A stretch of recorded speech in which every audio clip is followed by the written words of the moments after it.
할렐루야. 우리 옆에 분과 인사합시다. 참 잘 오셨습니다. 한 번 더 인사합니다. 하나님이 귀하를 사랑하십니다. 할렐루야. 하나님 여러분 사랑하십니다. 그래서 오늘도 거룩한 주일 주님 앞에 나와 예배드릴 수 있도록 은혜를 베푸신 줄로 믿습니다. 오늘 저는 우리 함께 합독한 말씀 중심으로 하나님의 사람이 되라, 이런 제목으로 이 시간 주시는 하나님의 은혜를 받고 나오도록 하겠습니다. 지난주의 말씀은 믿음의 대가가 되라 였습니다. 믿음의 큰 사람. 오늘은 하나님의 사람이 되라. 저는 성경에 나오는 여러 가지 호칭들이 많은데 우리 성도들 앞에 붙는 호칭 중에 하나님의 사람, 이런 말이 참 은혜가 돼요. 엘리사에게 하나님의 사람, 이런 표현이 붙잖아요. 하나님의 사람. 하나님이 책임져 주시고, 하나님이 함께 하시고, 하나님이 인도하시고, 하나님이 보호하시고, 늘 함께 하시는 그 하나님의 사람이 얼마나 듣기가 좋고 또 소원이 되는지, 여러분 다 하나님의 사람으로 서신 줄로 믿습니다. 다니엘서의 큰 주제는, 우리가 지난주에 다니엘서를 시작했습니다. 1장을 보았고 오늘은 2장을 보고 있습니다. 다니엘서의 큰 주제는 역사의 주관자이신 하나님이십니다. 역사를 누가 주관하시냐면 하나님이 하신다. 우리는 단지 이스라엘 역사만 하나님이 주관하신 줄 알고 있는데 그렇지 않습니다. 우리 하나님은 온 세상 우주 만물을 창조하신 분이시고, 전 세계의 모든 민족과 나라를 주님이 지금도 주관하고 계심을 믿으시기를 주님 이름으로 축복합니다. 그게 사도 바울이 고백했어요. 로마서 11장 36절 보시면 한번 다 같이 읽어볼까요? 우리의 고백이다 생각하시고 한번 나의 고백으로 읽겠습니다. 시작. 이는 만물이 주에게서 나오고 주로 말미암고 주에게로 돌아갑니다. 그에게 영광이 세세에 있을지어다. 아멘. 모든 만물이 주에게서 나오고 하나님께부터 시작된다는 거예요. 그리고 주님으로 말미암아 우리가 살고 기동하고 또 주에게로 다 돌아갑니다. 그 세상 사람들이 이거 알지 못 철학을 하잖아요. 인간이 어디에서 와서 왜 살며 무엇 때문에 사느냐 이거야. 우리가 왜 사냐. 그래서 많은 분들이 인생의 회의론자가 되고 또 철학을 공부하게 됩니다. 과연 인간은 어디서 와서 왜 살며 사는 목적이 뭐냐 이거야. 어디로 가느냐, 이 세 가지 질문을 알아내기 위해서 사색합니다, 철학합니다, 생각하는 거예요. 그러나 성경은 나와 있습니다. 인간은 하나님께로부터 나와서 하나님의 영광을 위해 살다가 하나님께로 돌아가는 존재다라는 거예요. 할렐루야. 사도 바울의 이 고백은 바로 오늘을 살아가는 우리의 고백이기도 합니다. 근데 우리가 살다 보면 세상에서 이해가 되는 일이 있는가 하면 절대로 이해 불가한 일들이 많이 있습니다. 특별히 하나님 안에 있는 우리에게는 이해가 쉬운데 세상 사람들이 볼 때 이해가 안 되는 일이 너무나도 많이 있다는 거예요. 때로는 믿는 자들도 이해 안 되는 일이 우리 가운데 수룩이 많이 있습니다. 특별히 요즘에 한참 전쟁 중에 있는 그 러시아 우크라이나 사건, 또는 기후 이변으로 인해서 60도까지 막 올라가죠. 지금 한 주에 유럽에서는 만여 명의 사상자가 나온다, 이런 얘기도 있습니다. 40도 50도 막 올라가고 인간의 살 수 있는 환경이 60도를 넘어서면 힘들다 그래요. 온도가 60도 이상 되면 사람이 살기가 힘들다. 그런 세상이 지금 오고 있잖아요. 전쟁을 통해서 수많은 사람이 희생당하고 있습니다. 죽고 부상자가 나오고, 기상이변을 통해 수많은 사람의 난민이 일어나고 많은 사람이 죽고, 우리나라도 마찬가지죠. 이런 것들 때문에 많은 의문이 달아집니다. 하나님, 이런 일이 왜 있습니까? 저 죽은 사람들은, 사망당한 사람은 그만큼의 죄가 있었던 건가요? 뭐 이런 질문도 하고, 어떤 일 때문에 이런 일을 하는지. 저들 가운데 특별히 어린아이들, 아녀자들 있잖아요. 힘없는 여자들, 그런 분들이 막 어려움 당하는 거 보면 가슴이 아프죠. 이런 일을 당할 때, 이해되지 못한 일을 당할 때 우리는 답답하기 그저 없습니다. 이런 역사 속에서, 인류 역사 속에 하나님의 뜻을 발견하기는 힘들어요. 그래서 예수를 믿는 사람이든 믿지 않는 사람이든 신을 원망합니다. 아니, 세상에 정말 신이 있다면 이런 일이 일어나서 되냐 이 말이죠. 이런 일이 어떻게 일어나냐. 이번에도 어려움을 당한 우리 국내 그 터널스에서 어려움 당한 사람, 또 뭐 수색하다 어려움 당한 사람, 이들 중에는 아들이 하나인데 그 아들이 목숨을 잃었습니다. 그러니까 그런 일을 보면 참 이해가 하기 힘들죠. 그래서 신을 원망하기도 하고 세상을 원망하고 불평하고 한이 맺혀 살아갑니다. 그러나 이러한 일들이 성경에는 이미 예언됐던 걸 아십니까? 마태복음 24장 이하를 보시고 요한계시록을 보시면 이미 하나님께서는 마지막 때가 되면 이런 일들이 세계 곳곳에서 일어날 것을 이미 말씀했습니다. 그래서 나라와 나라, 민족이 민족을 전쟁이 일어나고 싸울 것을 얘기해요. 기상이변으로 지진과 가뭄과 혹한, 때로는 막 주먹만한 우박이 떨어져서 막 유리창이 다 깨진 일이 막 있고, 어디 사막에서 막 홍수가 나고, 뭐 북극이나 남극이 이렇게 항상 영어권에 있던 나라 중에 막 지금 봄철이 돼가지고 녹음이 우거지고 있대요. 녹음이. 이런 일이 세상에 어디 있어요?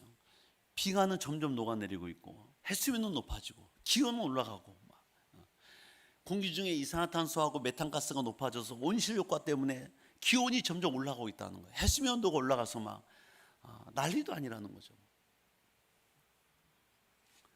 그러니까 성경에는 이러한 일이 말세가 되면, 주님이 오실 때가 되면 다 일어날 것을 이미 예언했기 때문에 성경을 바로 알고 가는 사람들은 이해를 하고 갑니다.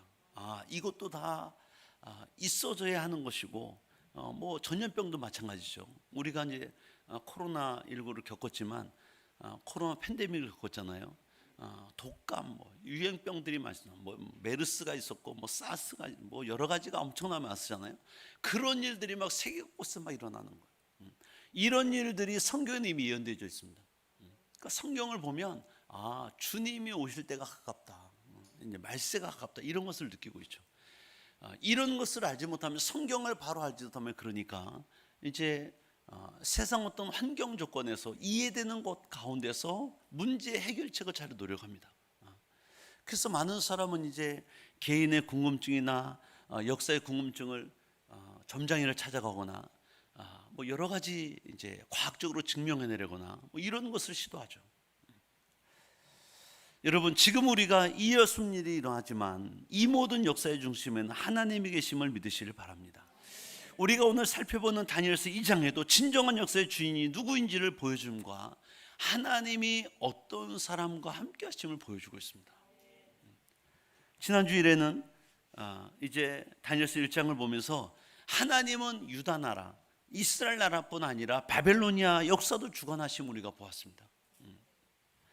비록 포로로 잡혀온 사람일지라도 하나님을 향한 믿음을 굳게 잡고 나가면 하나님이 그를 통해 역사하심을 보여줬습니다. 그들을 지켜주시고 보호하시고 인도하시고, 그리고 하나님이 영광을 받으시는 거죠. 오늘 본문도 마찬가지입니다. 저 강대한 나라 바벨론이란 나라에 느부갓네살 왕과 하나님은 함께 하지 않았어요. 포로로 잡혀온 저 작은 나라의 유다 사람 다니엘과 3명의 친구들과 주님이 함께 하십니다. 그에게는 누구도 가질 수 없는 지혜를 주셨고, 다니엘에게 지혜를 주시면 자신과 친구들만 구원받는 것이 아니라 그를 통하여 하나님의 지혜가 얼마나 대단하신지를 보여주는 거예요. 나타내는 거예요. 그리고 하나님을 알지 못하는 나라 왕들까지도 하나님을 알게 되는 계기를 만드십니다. 우리가 지난주 살펴본 다니엘서 1장에서는 다니엘과 세 친구가 그 바벨론에서 신앙을 지키는 모습을 보았습니다. 뜻을 정하여 그 어린 나이에 다니엘과 세 친구가 포로로 잡혀간 때의 나이는 학자들이 말하기에 17세에서 18세다 그래요. 17세 18세면 이제 중3 정도 되나요? 고1? 고1 정도 돼요. 중3 고1 정도? 그 정도 나이인데도 그 엄청난 환경 앞에서도, 왕의 명령 앞에서도 굴하지 않고 뜻을 정하여 하나님의 뜻을 이루어가고 믿음을 지켜나가죠. 정말 아름답지 않습니까? 뜻을 정한다는 게 그렇게 중요하다. 오늘 본문은 하나님이 주신 그 지혜가 얼마나 놀라운 것인지를 증명하는 사건이 될 수도 있습니다. 첫째로 오늘 말씀은 세상은 하나님의 뜻을 알지 못합니다.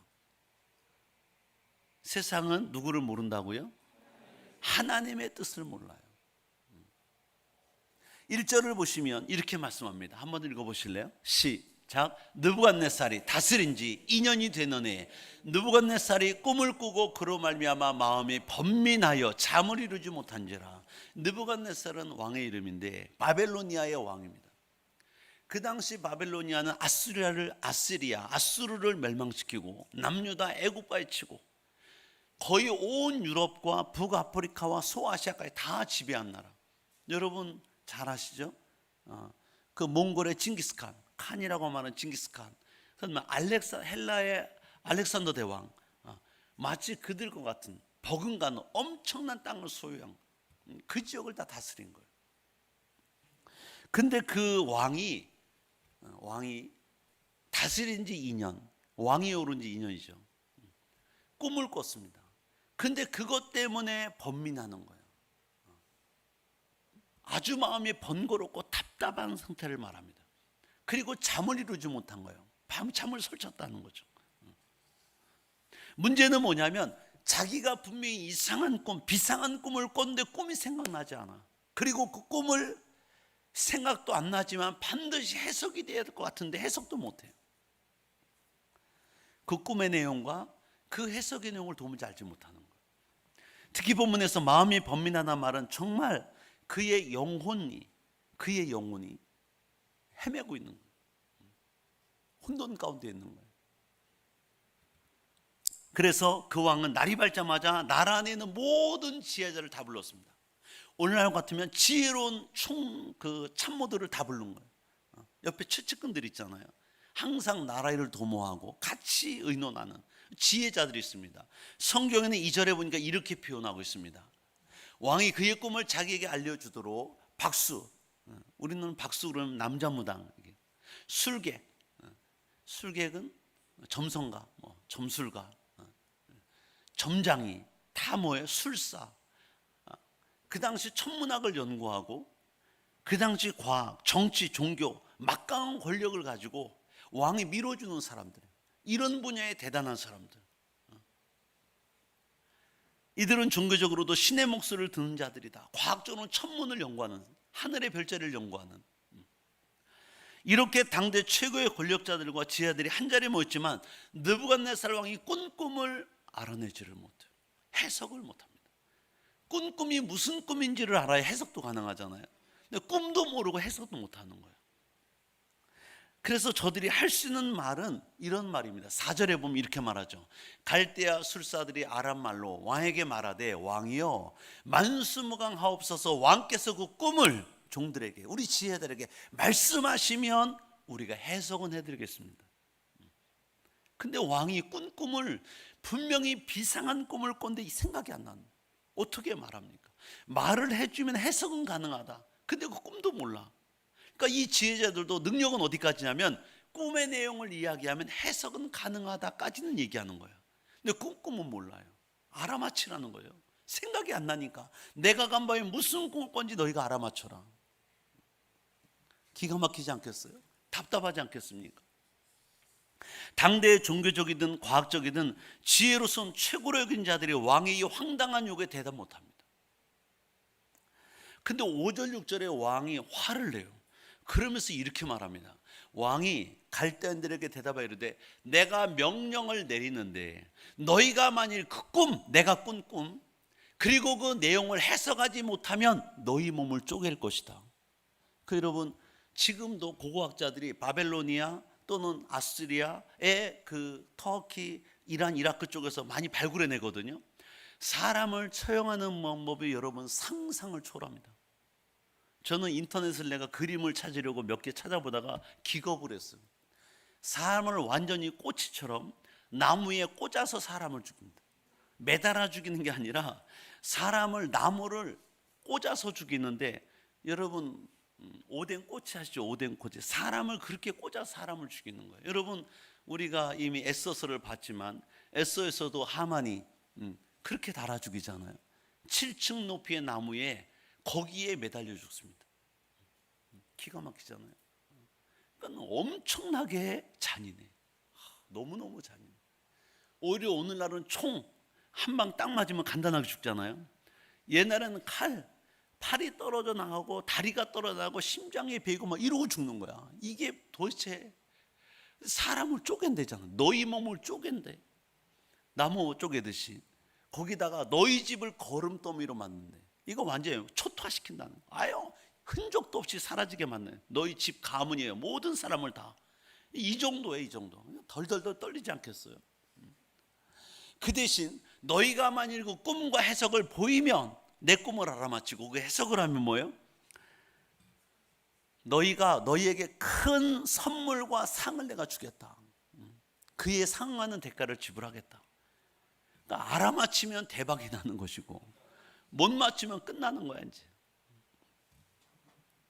왕의 의지가 분명합니다. 자신이 꾼 꿈과 그 해석을 알아내고야 말겠다는 의지죠.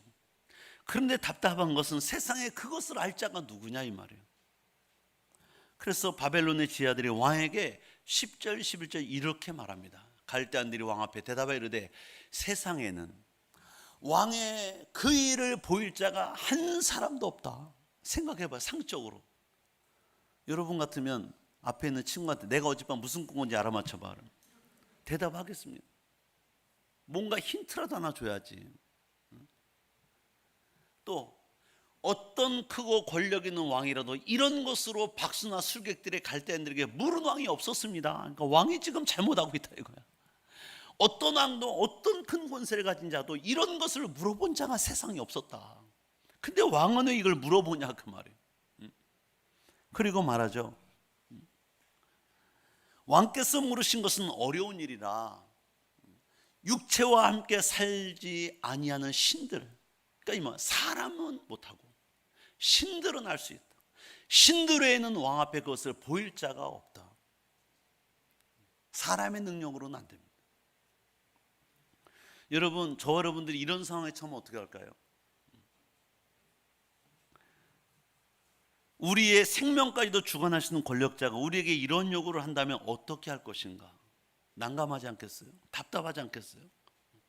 이 당시 다니엘이 있던 그 시대로 돌아가서 이 질문을 내가 받았다면 우리는 어떻게 할 것인가? 해답을 알 수 없죠. 안다는 자체가 불가능합니다. 그러나 분명 본문의 사건은 하나님이 하신 일이다. 29절 말씀 읽어볼까요? 29절 읽었습니다. 시작.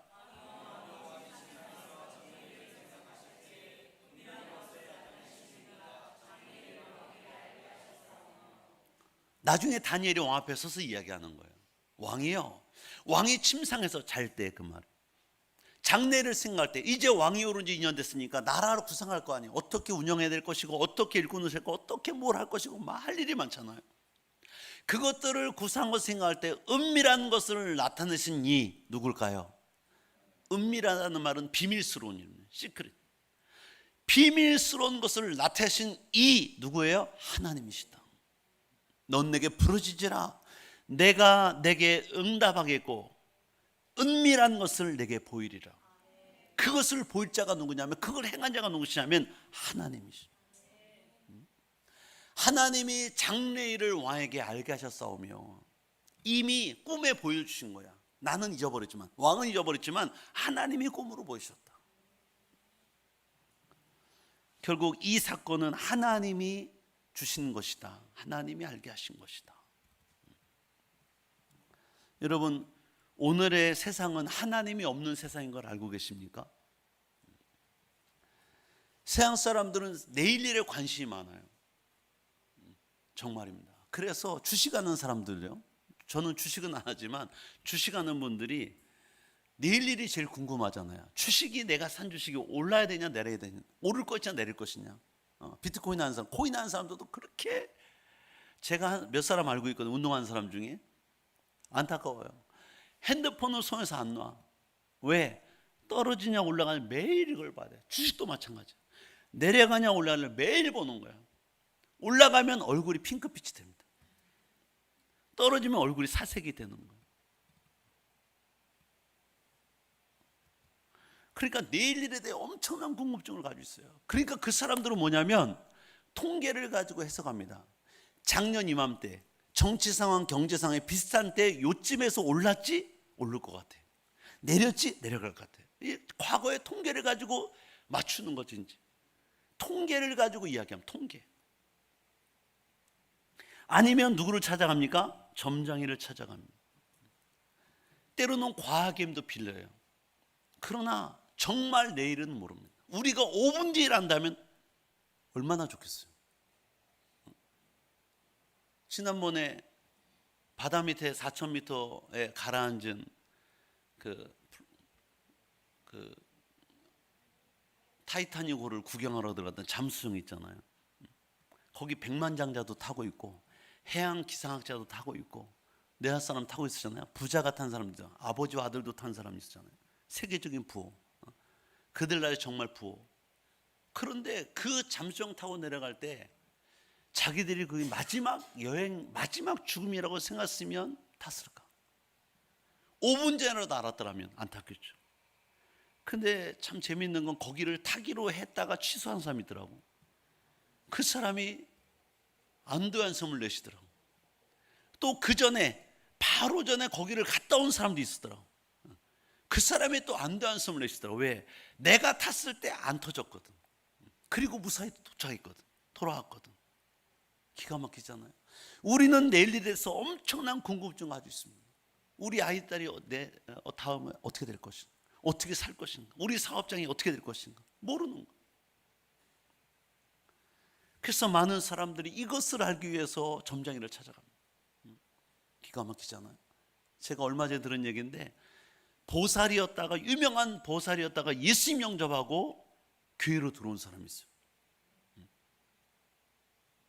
근데 이분 하는 간증이 뭐냐면 큰 교회를 자기가 못 가겠더라는 거야. 큰 교회, 수천 명 되는 교회를 가보니까 많은 권사님과 집사님이 자기한테 왔던 사람들이래.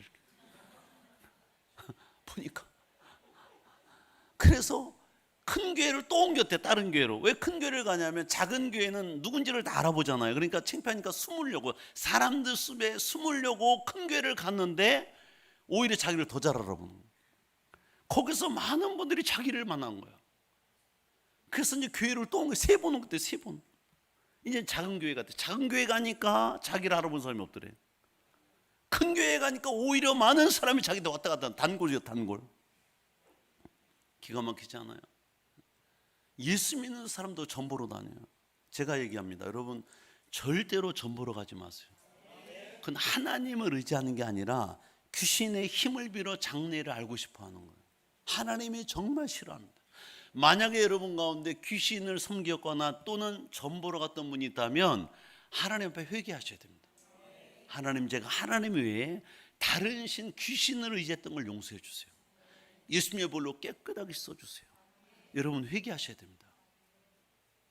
세상의 신은 참 신은 하나님뿐이 없어요. 하나님뿐이 없습니다. 귀신은 자기들에게 찾아오는 사람들을 장난치는 거예요. 장난치는 겁니다. 장래를 알지 못해. 이사야서를 자세히 읽어보세요. 세상의 귀신들에게 하나님이 말씀하잖아요. 너희가 장래를 말할 자였으면 나에게 나와보라는 거예요. 소송을 걸어보라는 거예요. 아무도 없습니다. 왜? 세상의 모든 일의 주관자는 하나님이시기 때문에. 인간의 생사복, 나라의 흥망성쇠는 하나님께 있습니다. 귀신은 알지 못해요. 과거에 이미 지나간 일은 알아맞힐 수 있어요. 그러니까 사람들이 뭐라고 생각하냐면 과거도 알아맞혔으니까 앞에 있을 일도 알아맞히겠거니. 아닙니다. 절대 아니에요. 알아맞히던데요. 그건 제가 대답해 드릴게요. 50%의 확률을 가지고 장난치는 겁니다. 우리 아들이 이번에 대학 들어가게 떨어질까요? 50% 확률이면 떨어지고 들어간 건 50% 확률. 국회의원을 둔 아내가 우리 남편이 이번에 당선될까 안 될까? 50% 확률이에요. 당선되거나 안 되거나. 우리 사업이 잘 될까요 안 될까요? 50% 확률이에요. 망하든지 흥하든지. 이 50%의 확률을 가지고 장난치는 겁니다. 근데 2번 이상만 맞으면 아주 신통하다고 그러고 소문납니다.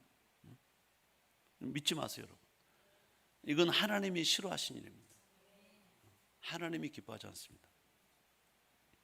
세상 사람들은 세상 일에 관심이 많지만 그렇다고 자신의 미래를 알거나 나라의 미래를 알지 못합니다. 오히려 세상의 일, 과거의 내일의 일을 알려준다 해도 그들은 믿지 않아요. 여러분 보십시오. 세상에 지금 기상이변이나 전쟁이나 모든 말세들이 일어날 때 이 모든 일은 성경에 기록되어 있잖아요. 이 모든 성경을 가르쳐줘도 저들은 믿지 않아요. 웃기고 있네. 이렇게 말합니다. 안 믿어요. 성경에 나타나고 이미 증거되고 있는 일들도 이야기를 해줘도 믿지 않습니다. 깨달을 수도 없고. 오늘 하나님은 성경을 통해서 우리 인생의 가장 중요한 문제에 대해서 분명하게 말씀하고 있는 것을 믿으실 축복합니다. 하나님이 성경을 통해 가장 중요하게 하는 말씀은 예수 그리스도입니다. 예수님을 통하여 온 인류를 구원하시기 위한 그 메시지가 가장 중요해요. 그러니까 만약에 예수님을 모르고 예수님 믿지 않고 성경을 본다, 다 한다? 쓸데없는 일 한 거예요. 구약과 신약에서는 한 가지를 말씀한다. 우리의 구원자 되신 예수 그리스도를 말씀해요. 할렐루야. 그러니까 여러분이 만약 예수님을 영접하거나 예수님 믿지 않고 성경을 백독 천독했다, 박사가 됐다, 아무 소용없습니다. 쓸데없는 일 한 거예요. 오늘의 본문의 사건도 이건 분명히 하나님이 하신 일이다. 할렐루야. 둘째로, 하나님의 사람은 다릅니다. 자신의 요구에 대해 답을 내놓지 못한 지혜자들을 향한 분노로 인해서 그 왕은 모두 죽이라는 명령을 내려요. 모든 지혜자를 다 죽여라. 12절 13절 말씀인데 한번 나같이 읽어보실래요? 시작. 왕이 이로 말미암아 진노하고 통분하여 바벨론의 모든 지혜자들을 다 죽이라 명령하니라. 왕의 명령이 내림에 지혜자들을 죽게 되었고 다니엘과 그의 친구들도 죽이려고 찾았더라. 왕이 화났어. 내가 그동안 너희를 믿고 나라의 일을 말하고 모사하고 모든 참모의 말을 참조해서 내가 오늘까지 왔는데 너희가 이 정도의 능력 뒀다면 너희는 죽어 마땅하다. 너희에게 이 모든 명성과 권력과 부를 줬잖아. 그러나 너희가 한 일이 없어. 다 죽어야 돼. 그러니까 다니엘과 세 친구도 지난 1장에서 보니까 하나님이 그들을 높이셨잖아요. 지혜자들 가운데 들어가 있는 거야. 그러니까 그들 틈에 있는 그 다니엘과 세 친구도 죽게 된 거지. 왜? 모든 지혜자를 다 죽여라. 여러분, 모든 사람이 죽음의 위기 앞에 혼란스러워했을 때 다니엘이 나서고 있어요. 15절에 보면 왕의 근위대장을 만납니다. 뭐라고 말합니까? 아리옥에게 물어 이르되 왕의 명령이 어찌 그리 급하냐 하니 아리옥이 그 일을 다니엘에게 알림해 모든 일을 다 얘기한 거예요. 왕이 지금 이런 상태다. 지혜자들이 한마디도 말을 못했다. 다 죽은 목숨이다. 집은 거름더미 되고 그 몸은 다 쪼개질 것이다. 지금 사실 이 말을 들은 다니엘은요, 도망가야 되고 어떻게 하면 살아날까 궁리해야 되잖아요. 근데 그 다니엘은요, 하나님이 자기와 함께함을 믿었습니다. 그러니까 이 큰 어려움이 닥쳤으나 그는 믿음으로 돌파하는 거예요. 그래서 왕에게 찾아갑니다. 16절을 보실까요? 이렇게 말하죠. 다니엘이 들어가서 왕께 구하기를 뭐라고 말합니까? 시간을 주시며 왕에게 그 해석을 알려드리겠습니다. 그 꿈과 그에 따른 해석을 내가 알게 하겠습니다. 무슨 배짱이죠? 하나님의 사람은 다르다. 누구를 믿고 있다고요? 하나님을 믿고 있는 거예요. 모든 세상의 지혜자들은 지금 살궁리라고 했을 거예요. 어떻게 하면 도망갈까? 어떻게 하면 내 목숨 부지할까? 그러나 하나님의 사람은 하나님을 믿기 때문에 그 태산 같은 문제 앞에 담대하게 맞서잖아요. 그리고 17절 18절 말씀 보면 이렇게 말합니다. 이에 다니엘이 자기 집으로 돌아가서 뭐 한 거예요? 그 친구 하나냐 미사엘 아사랴 세 친구를 부른 거예요. 이미 그 친구들도 어느 이상의 직급 지방관리로 이미 임명이 된 상태. 불러서 뭐라는 거예요? 하늘에 계신 하나님이 이 은밀한 일, 이 비밀스러운 일에 대하여 불쌍히 여사 다니엘과 친구들이 바벨론의 다른 지혜들과 함께 죽임을 당하지 않도록 기도하자. 뭐예요? 기도를 요청한 거야. 에서서를 보시면 에서와 그의 삼촌 모르드게와 유대민족이 한나라 시에 다 죽게 생겼잖아요. 그때 에서와 모르드게가 뭘 얘기합니까? 모든 유다 민족을 모아서 기도하소서. 나도 내 몸종과 신녀들과 3일을 금식하며 기도하겠습니다. 누구에게? 하나님에게. 여러분, 일생일 때 큰 문제가 걸렸습니까? 내 인생에 정말 전환점을 맞이할 만한 일이 있습니까? 기도하십니다. 하나님 찾으시면 돼. 하나님께 나오시면 됩니다. 하나님은 인간의 생사화복을 주관하십니다.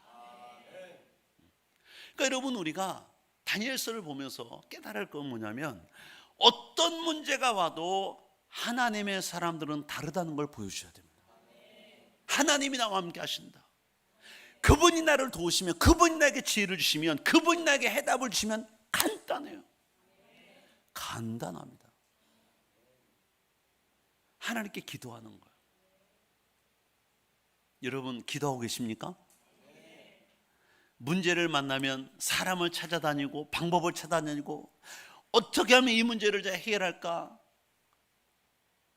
밤새 고민하고 막 잠 못 자고 막 염려 불안해합니까? 아니면 그 문제를 가지고 하나님께 나와 정말 기도합니까? 하나님 찾으면 삽니다.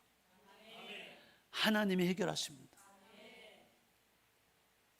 제가 금요일도 말씀드렸는데, 제 후배 목사들, 운동하는 목사님들 중에는 교단은 다르지만 후배 목사님들이 있는데, 이분들이 코로나 팬데믹 시대에 많은 성도가 나갔어요.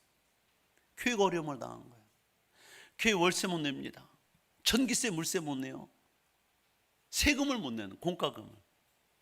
유지가 안 되는 거야. 당신 생활도 힘든 거야. 그러니까 어떻게 하냐면, 그러면 뭐 해야 된다고? 기도해야 된다.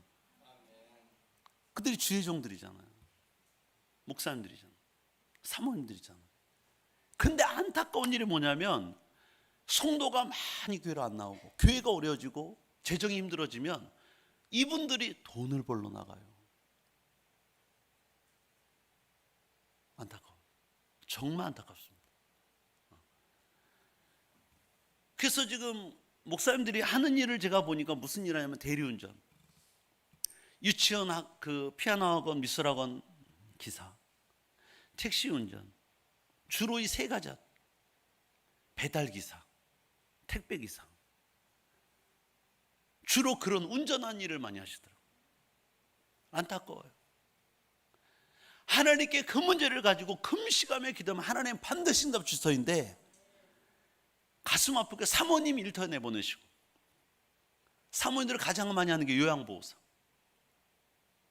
그 일 보내는 거예요. 당신도 운전한 일이에요. 그러면 지금 그 어려운 상황에 기도해서 하나님 만나고 응답을 보고, 하나님 만나고, 그래야 더 그 은혜로 교회가 더 아름답게 성장하고 하나님과 함께 가잖아요.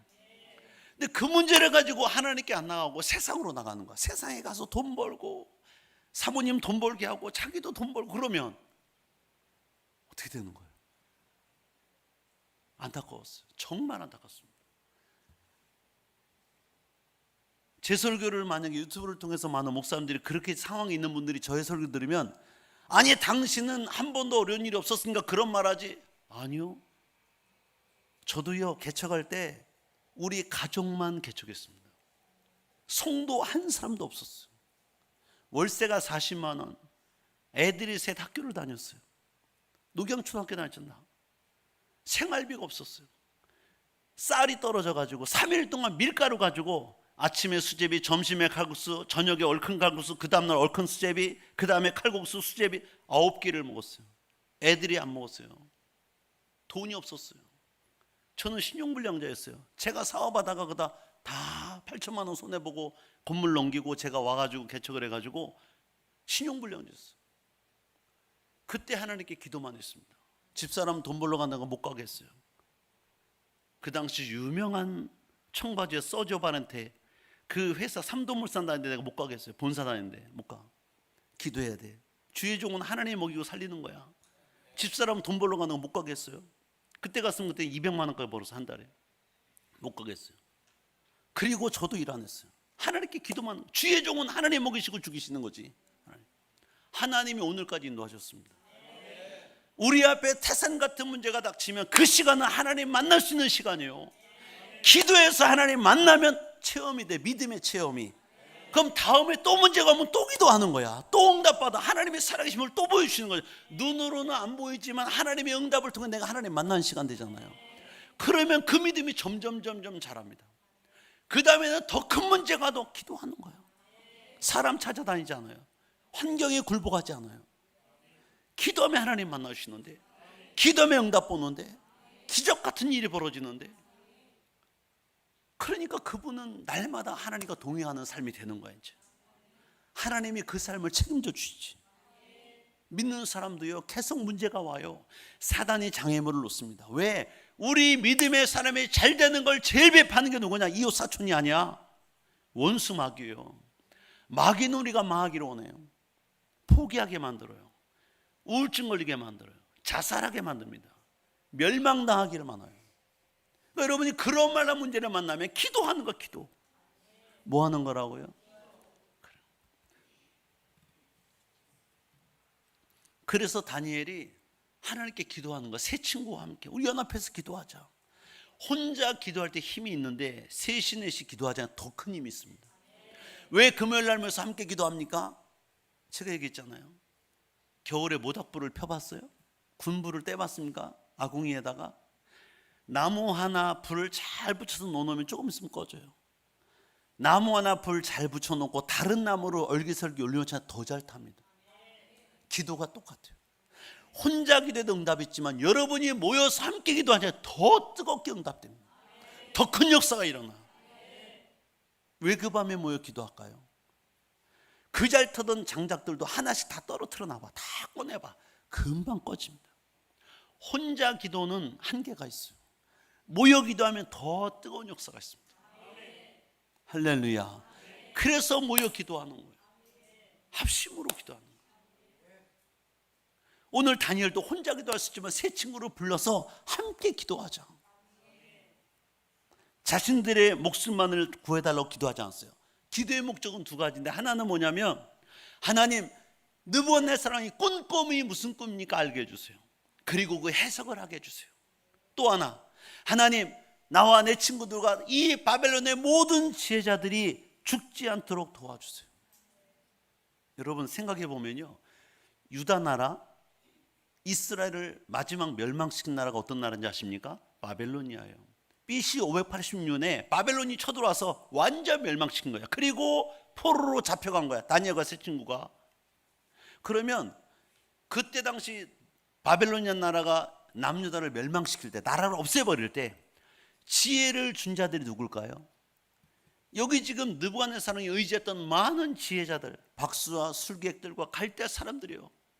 그들이 나와서 유다를, 애굽을, 아수리아를 완전히 멸망시킬 지혜를 꺼내서 그것을 참고해서 아마 정치를 했을 거예요. 나라를 운영했을 거예요. 그렇다면 남유다를 멸망시킨 나라의 장본인은 왕이지만 그를 도운 참모들은 지금 박사와 술객들이에요. 지혜자들입니다. 그런데 다니엘은 지금 그들을 죽이라고 말하잖아요. 그들이 멸망시키려고 기도하잖아요. 오히려 함께 살기를 원합니다. 같이 기도하자. 그들이 죽임당하지 않도록. 저는 하나님의 사람들은요, 그렇다고 봐요.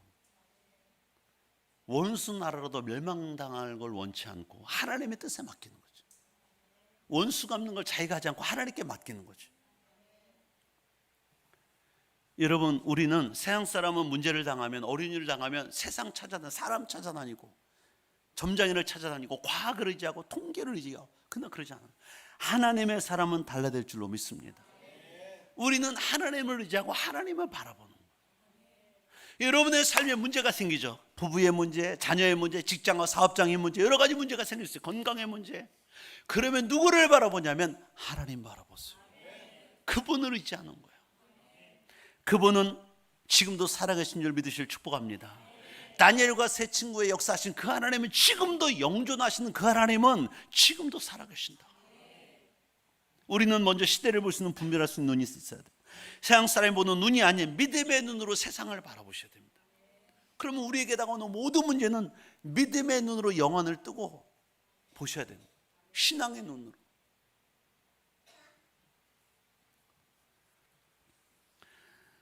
여러분, 우리 하나님은요, 우리 안에 일어난 모든 문제를 다 알고 계세요. 그리고 그 해답도 가지고 계십니다. 그러니까 우리 하나님이시지. 그러니까 전지전능하신 분이시지. 할렐루야. 여러분, 우리 하나님은 지금도 우리가 당한 모든 문제를 하나님께 맡기기를 원하세요. 해답 주기를 원하십니다. 우리를 돌이켜보고 그 문제를 가지고 하나님께 나아가는 거예요. 하나님 반드시 응답하시고 내가 살아있음을 보여줄 줄로 믿습니다. 오늘 본문은 셋째로 모든 역사는 하나님이 주장하신다는 거예요. 19절 말씀을 볼까요? 19절 다 같이 읽겠습니다. 시작. 이에 이 은밀한 것이 밤의 환상으로 다니엘에게 나타나 보이매 다니엘이 하늘에 계신 찬송하니라. 은밀한 것, 비밀스러운 것, 다니엘의 꿈을 환상 중에 다 보여주신 거예요. 이것은 오직 하나님만 아시는 것이었다. 사람은 모르죠. 갈대아 술사들, 마술사들, 박사들 아무도 그 당 지혜들이 몰랐습니다. 다니엘이 환상을 본 것은 하나님이 보이신 것, 그 꿈을 어떻게 하나님이 알게 하셨냐 이거예요.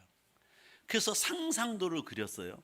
왜냐하면 성경에 머리는 금이고 가슴과 팔은 은이고 배와 넓적다리는 노시고 그 다음에 다리와 정강이 발은 철이고 진흙이 섞인 발바닥이다. 이 성경에 나와 있잖아요.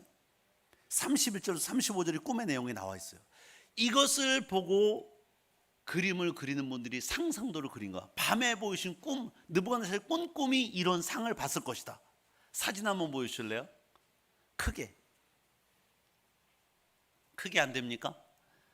머리는 금, 머리는 황금으로 되어 있어. 목부터 가슴, 팔은 은, 그리고 배부터 넓적다리 전까지는 놋, 누런 놋, 그리고 다리, 발가락은 철이고 진흙이 섞여 있는 거예요. 이 꿈을 꿨다. 평지에 서 있는 이 꿈을 꿨다. 그리고 더 중요한 건 뭐냐면 이 신상이 서 있는데 한 돌덩어리가 날아와서 이 신상에 발을 칩니다. 이 신상이 산산이 부서져요. 그리고 겨처럼 날아서 먼지처럼 날아 사라져요. 그 날아온 돌더미가 산처럼 쌓입니다. 이게 본 꿈의 내용이에요. 이게 31절로 35절에 나와요. 느부갓네살이 꾼 꿈이야. 그러니까 분명히 너무나도 신기한 꿈인데 생각이 안 났거든요. 다니엘이 이 꿈을 그대로 얘기하는 거예요. 그래서 이 꿈의 전통적인 해석에 의하면 첫 번째 부분, 금, 머리 부분은 황금으로 되어 있는데 이 황금 부분은 느부갓네살 왕이다. 바벨론의 나라 제국을 의미한다. 현재 다니엘 시대니까. 두 번째 부분, 은으로 된 가슴과 팔, 이 은으로 되어 있어요. 은. 이 부분은 앞으로 장차 바벨로니아를 멸망시킬 페르시아 나라를 의미한다. 고레스 왕이 나오죠. 다음에 페르시아 나라, 페르시아. 세 번째, 노스로 된 배와 엉덩이 부분까지 넓적다리 전까지 있는 이 셋째 부분은 그 페르시아를 멸망시킬 헬라 제국 알렉산더 대왕의 시대를 말한다. 그리고 넓적다리부터 다리 발까지 철인데 발가락은 진흙이 섞여 있어요. 이것은 그 헬라 알렉산더 대왕을 물리친 로마 제국을 의미한다. 그러니까 머리가 지금 바벨로니아니까 장차 페르시아, 헬라, 로마 시대까지 장차 이루어질 일을 하나님이 보이신 거예요. 장차 되어질 나라의 앞으로 될 일을, 바벨로니아를 멸망시킬 페르시아, 그거를 멸망시킬 헬라, 헬라를 멸망시킬 로마 시대까지 이미 하나님이 신상을 통해 보여주는 거예요. 장래될 일을.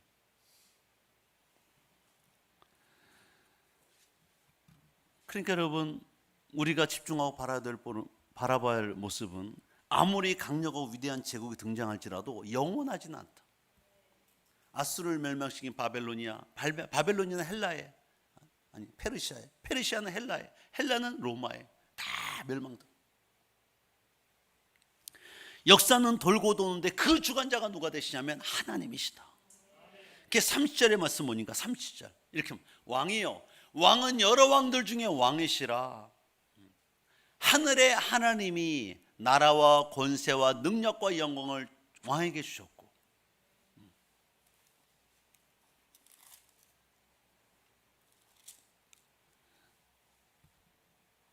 28절에 보면 오직 은밀한 것을 나타내시는 하늘에 계신 하나님이시라.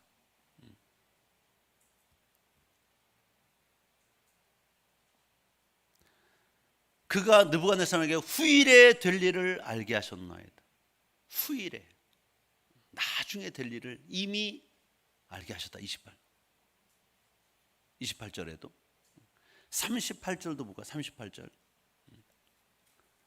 사람들과 들짐승과 궁중의 새들 어느 곳에 있는 것을 막노하고 그것들을 왕의 손 넘기사 다스리게 하셨으니 왕은 곧 그 금의 머리입니다. 39절. 왕을 뒤이어 왕보다 못한 나라가 일어날 것이고, 이 나라가 이제 페르시아. 그 다음에 셋째로 녹 같은 나라일 것이고 온 세계를 다스릴 것이며 헬라. 40절. 넷째 나라는 강하게는 쇠 같으나 쇠는 모든 물건을 부서뜨리고 이기는 것 같으라. 쇠가 모든 것을 부는 것 같이 그 나라가 문나라를 무너뜨리고 찢을 것이며, 왕께서 그 발과 발가락에 얼마는 토기장이의 지늘기에 얼마는 쓰인 것을 보였으니 그 나라가 나눌 것이며, 마지막 로마가 나뉘거든요. 로마가 나뉩니다. 그러니까 그런 것들을 이미 앞으로 수백 년 수천 년 뒤에 이루어질 일을 다 보이시는 거예요.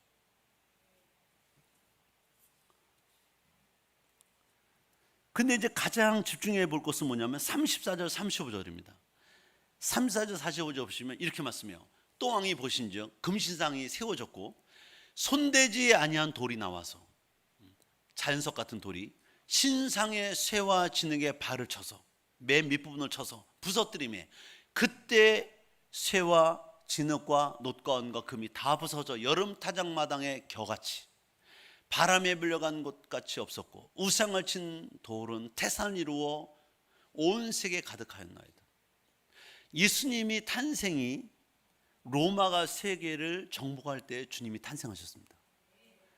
로마 총독 빌라도가 예루살렘 다스리고 있었잖아요.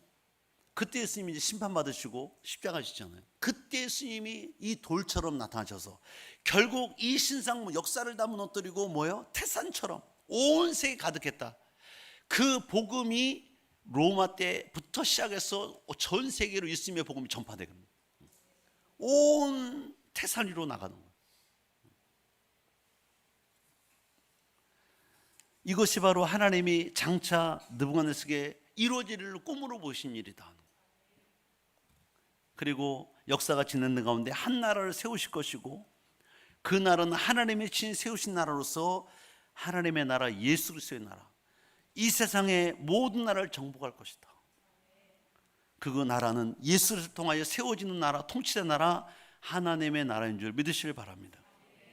그 나라는 세상 나라와 같지 않고 세상 왕국에 무너지지 않고 계속될 나라고, 마침내 이제 우리가 말세로 살아가는 이때에도 주님의 나라가 임할 걸 기다리고 있습니다. 할렐루야. 오늘 말씀했습니다. 여러분, 우리가 살아오는 이 세상의 역사는 하나님의 역사입니다. 따라서 이 역사는 하나님의 허락하신 동안에만 존재하고 폐하시면 언제든지 끝나요. 그러니까 주님이 공중 재림하시면 세상은 끝납니다. 우주적 종말이에요. 마지막 재림 기다리고 있잖아요. 교회가, 전 세계 교회가, 전 세계 참으로 말씀에 껴있는 성도들이 지금도 주님의 재림을 기다리고 있습니다.